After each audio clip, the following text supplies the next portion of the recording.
Previously on Wandersong. Normally we'd be completely kidding. Except we never are, because we're an actual walking... And now back to... You can't just make everything better by singing some stupid song!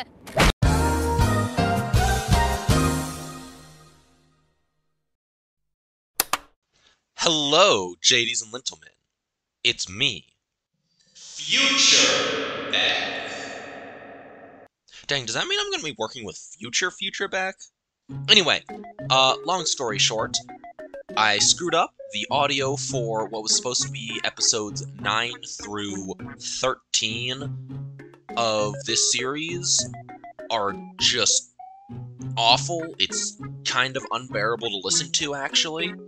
So instead of making you do that, or just re-recording everything that I said, I am going to go through those 5 episodes in a lightning round, highlight kind of way.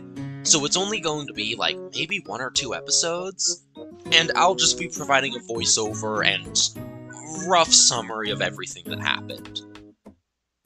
You probably won't get everything from these few episodes. I usually like to try and talk to as many of the NPCs as I can, just to, like, show off more of the world, and I'm probably gonna skip over a good bit of those. So if you want to see them, you should play Wandersong. Just saying. Anyway, without any further lead up, let's hop back into Wandersong.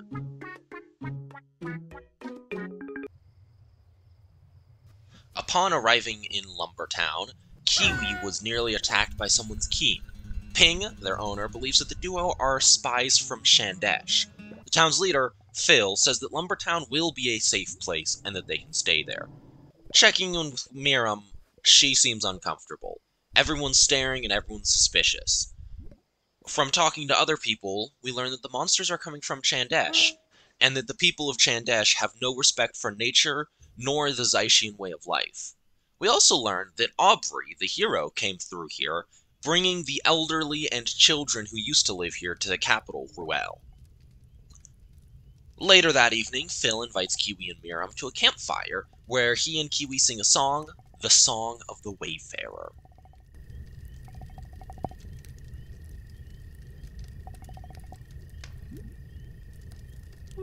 On the last eve of her travels, under full moon's twinkling glow, a wayfarer true of heart was drawn to a meadow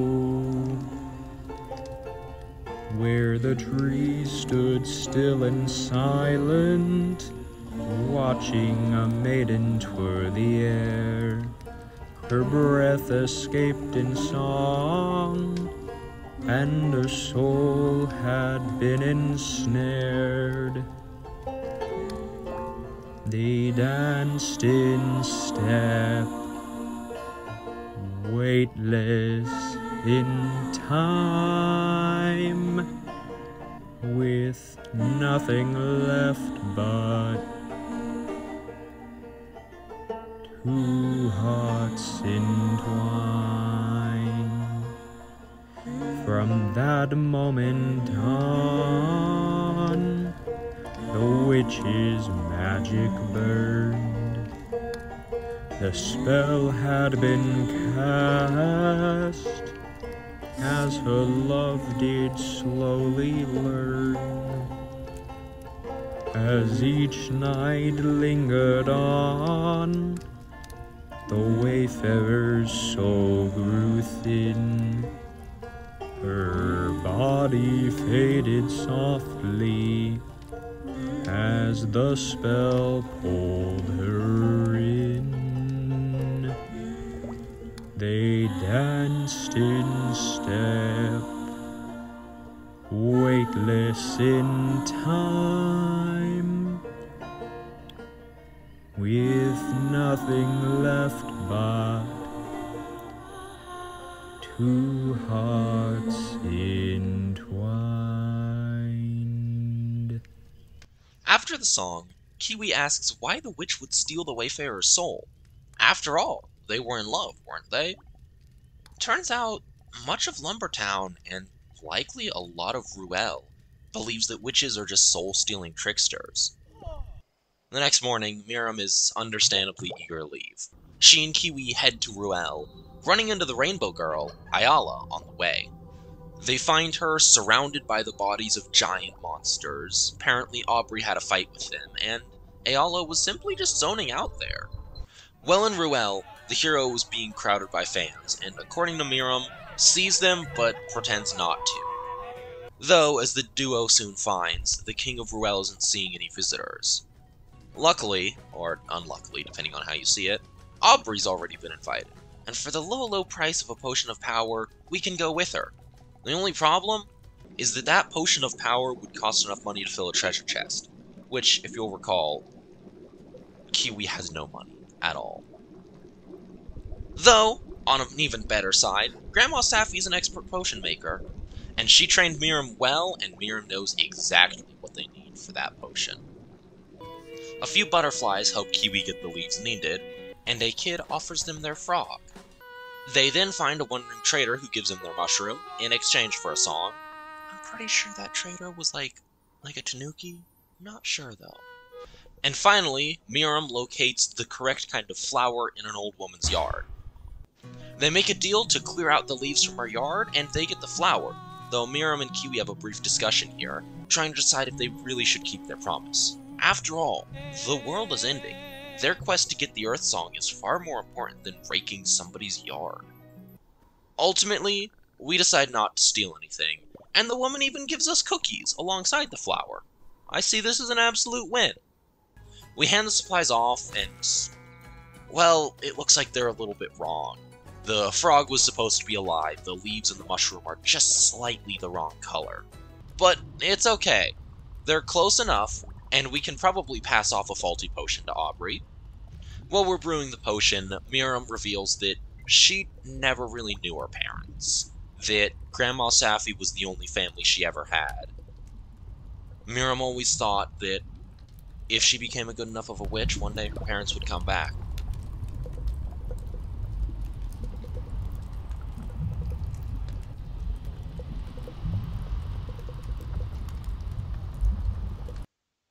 They never did, though, so screw them. Anyway, we've gotten the potion to Aubrey just in time for the visit to the King of Ruelle. However, as they're approaching, the message from that ghost that Kiwi befriended starts straining to get out. The king accidentally mentions that they're planning an invasion in 3 days, and suddenly,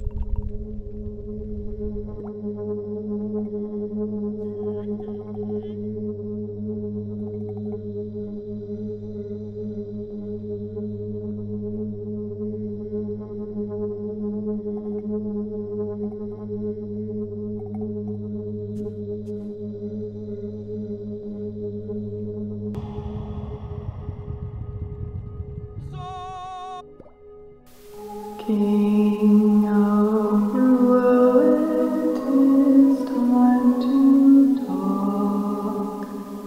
Your war is tearing us apart. I come to you, a princess, with an open heart. You make the end of what you want to start. Give peace a chance, and this foolish dance. You've caused such pain and such hate, and you've sown a dark fate with your fear and your blind arrogance.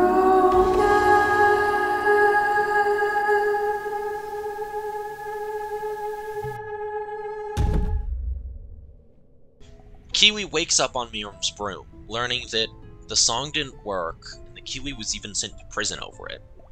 And Miriam spied on Aubrey as she was taught the Overseer song. Then Miriam busted Kiwi out of prison, and they headed to the next nexus point, the Sky Temple. They tried playing the Overseer song, to meet with the Moon's Queen on her piccolo.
Though it doesn't work.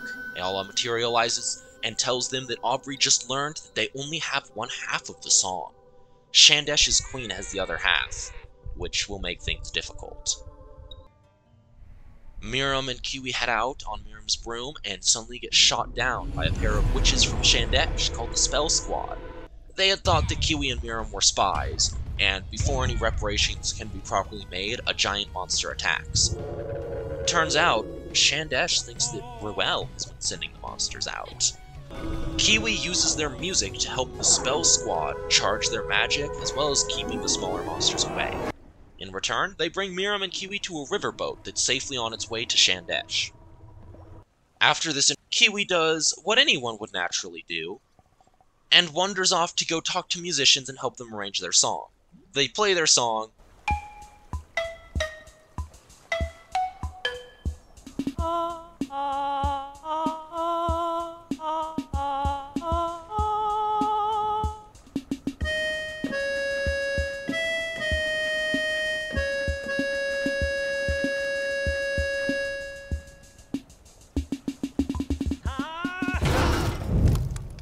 it's a lovely song, and then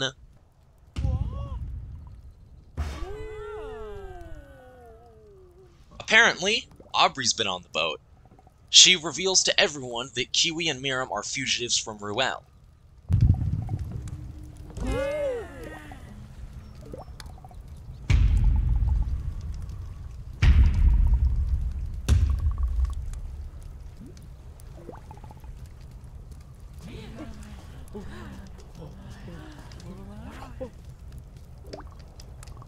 Nobody cares! They're all from Chaandesh, and they all hate Rulle. I really don't know why Aubrey thought that this would go well at all. The ghost materializes in a reflection on the water and introduces herself as Hala, the princess of Chaandesh who died to a monster attack in Rulle. Anyway, the boat arrives in Chaandesh, a vertical city of witches. Kiwi's given a special magical map that only fills out rooms that you've been to. Honestly, that's just a really good way to do that, gameplay-wise. I very much like that decision. Well, Miriam spends time trying to find a new broom and having to relearn how to ride it, which she's not exactly thrilled about that. Kiwi meets with the three princesses of Chaandesh, each one teaching Kiwi a special song to traverse more of the city. See, turns out, the goddess Ea created the universe with a song. One day, someone discovered that certain songs would activate the latent magic inside certain crystals around Chaandesh. Kiwi manages to learn a few of these songs, eventually meeting with the queen. Though, while traveling through Chaandesh, they keep running into Miriam, who should be feeling at home in a city of witches, right? Not at all. In fact, she's starting to realize how much she misses her grandmother and her hometown. She's starting to learn that all witches have their own special kind of magic, and Miriam feels like she doesn't have her own specialty. Her grandma's good at potions, and while Miriam's good at that too, that's not her thing. Yeah, she's good at blowing things up, but she's not sure if that's really her specialty or if that's just what her magic does.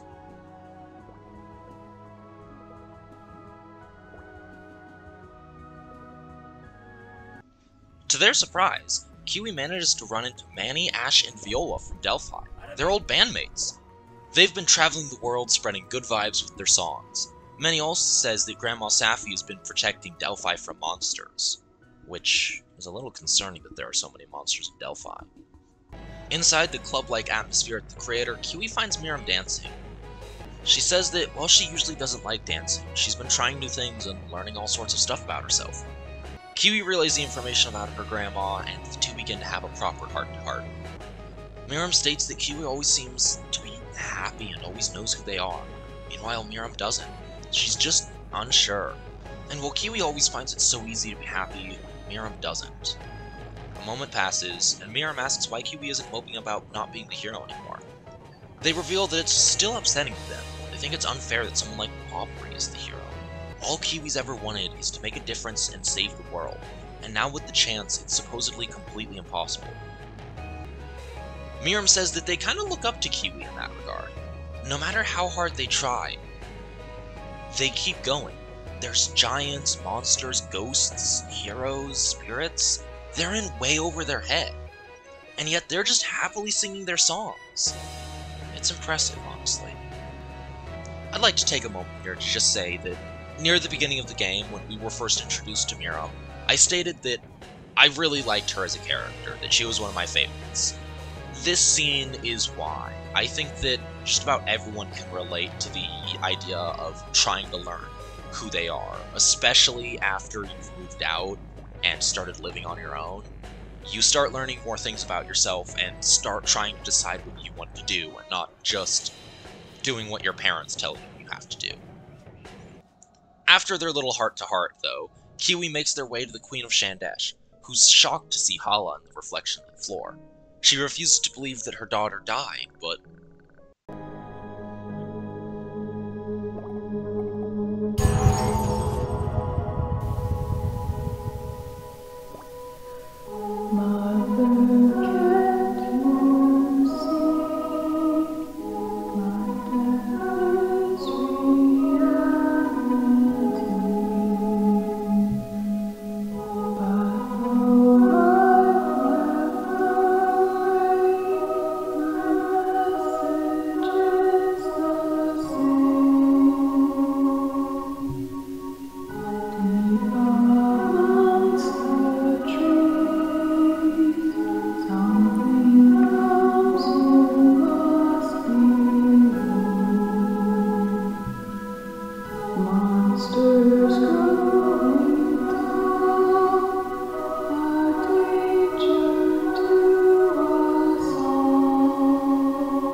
Hala's song reaches her mother as the ghost fades, and the queen accepts her daughter's death, though she still calls her ideals naive.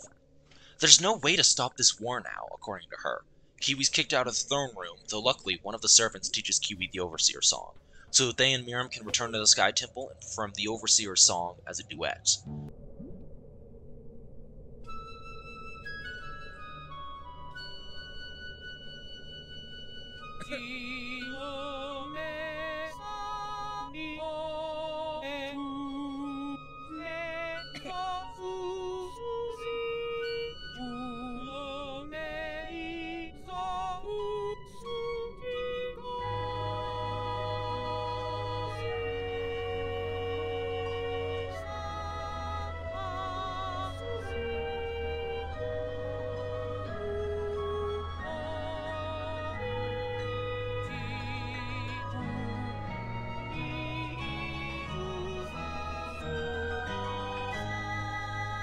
An eclipse starts and the two enter the spirit world, though they get separated right off the bat.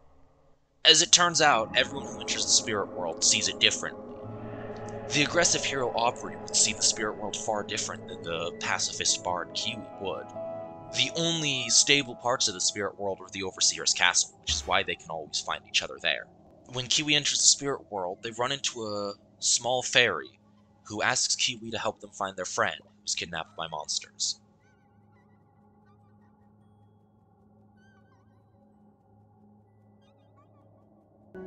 After traveling through an admittedly gorgeous space-like spirit world, Kiwi comes to the castle of the Sun's King.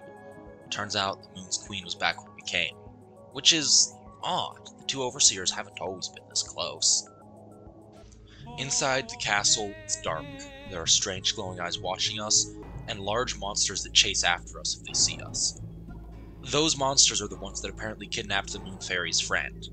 The timid little fairy decides that in order to be brave, they'll carry keys for Kiwi. The two soon manage to find the Moon Fairy's friend, called Sunny. Turns out the key to their cell is being guarded by a huge creature. It chases us through a dark hallway before we're barely saved by the light inside of Sunny's cage. Turns out, that was the Overseer, the Sun King. Exiting the castle, we reunite with Miriam, who asks if we got the Earth Song. Kiwi is unable to say yes to that. Miriam helps the fairies exit the spirit world through the eclipse, and Aubrey suddenly appears to shoot Miriam out of the sky, calling us out for letting her more spirits out of the spirit world. Apparently, every time that happens, it shrinks more and more.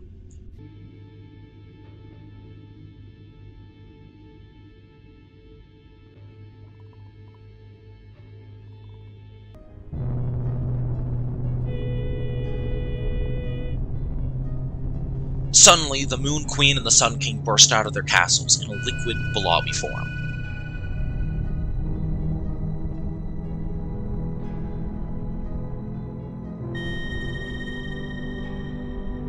Aubrey claims that they've turned into their most primal forms as they clash together and destroy themselves as well as their castles. The following is a dramatic recreation.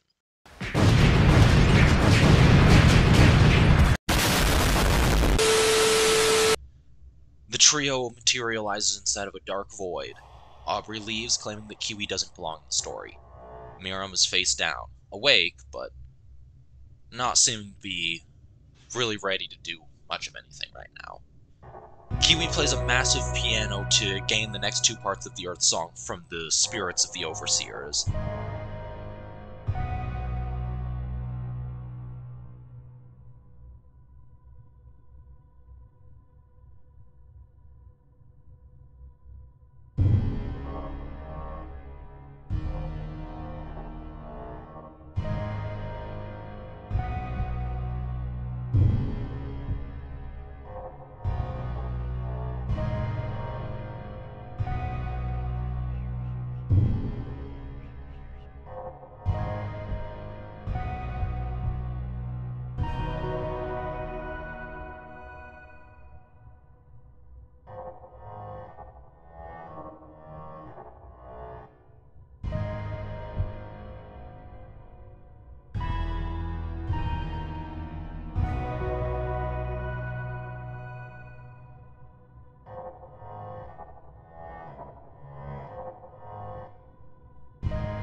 Oh, that's the end of the video.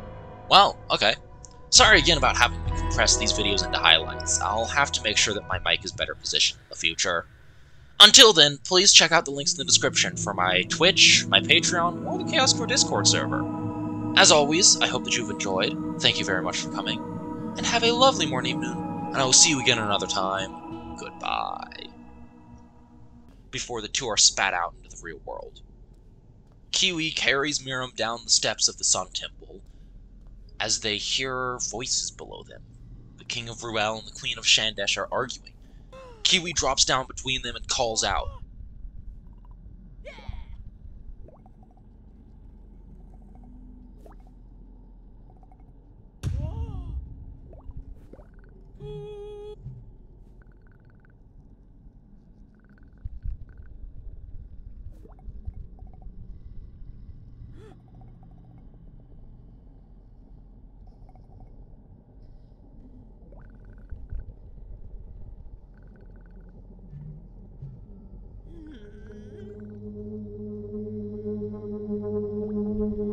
Their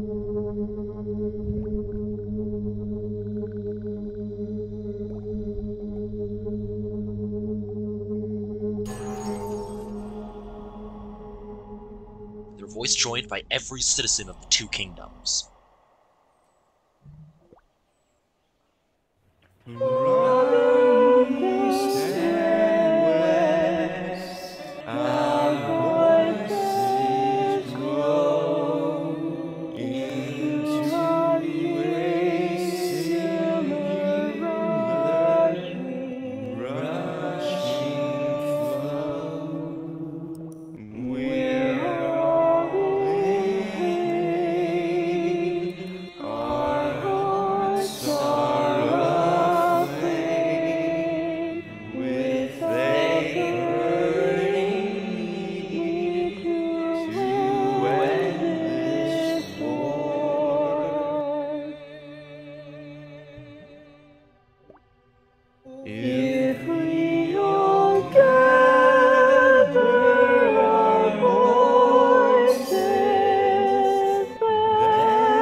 The king and the queen are shocked. Every single person together sang that song.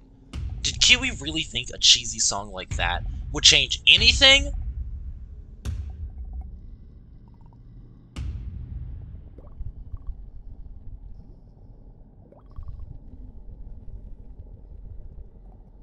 Because yeah, it really did.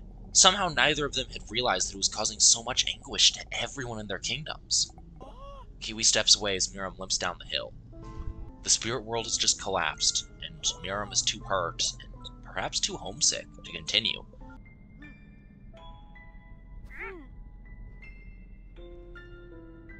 The duo hugs and plans are made. With the help of the spell squad, Miriam will be sent back to Delphi, while Kiwi heads to the next nexus point, deep in the mountains. They're given a ride to Ichor Mountain, and... oh!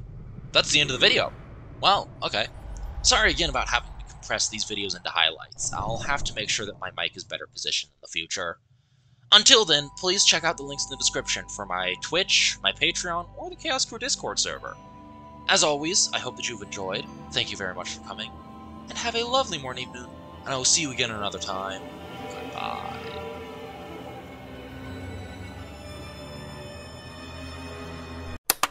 Oh,